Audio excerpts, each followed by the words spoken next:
There are a couple of huge drawbacks that come with using Vim that don't get talked about all that much by the Vim enthusiasts out there.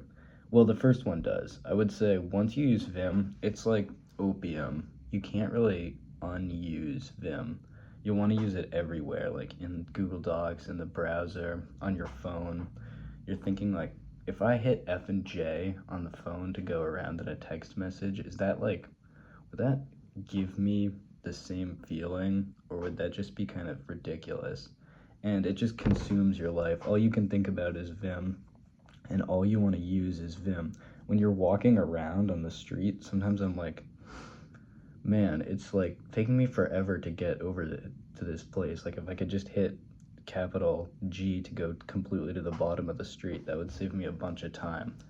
And that's one that's one downside of it, but that's like saying, oh, it's so good that like you'll want to use it everywhere. Not really a downside. The real other downside I found is some people who are serious Vim users, and they become serious Vim users like early on in their development career, kind of let Vim be their development skill, and they're like really, really good at Vim, and they have a crazy tricked out config, kind of like me actually. But actually like don't know that much code, don't know how to code that well, and like they've made a couple of things, and they understand like basic programming because of Lua, but they have these crazy configurations. I'm pretty much talking about myself here, to be clear.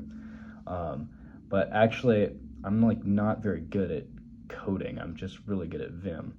And that's great for me and my like personal well-being. But if you want to make like an impact on the world, no one really cares like how fast you're flying through code. I mean, it's good for you. I just think don't let yourself be distracted by how good Vim is and how good your workflow is if you're not actually doing work. Like in order for a workflow to flow, you need work for it to flow over. That's just my 2 cents on that.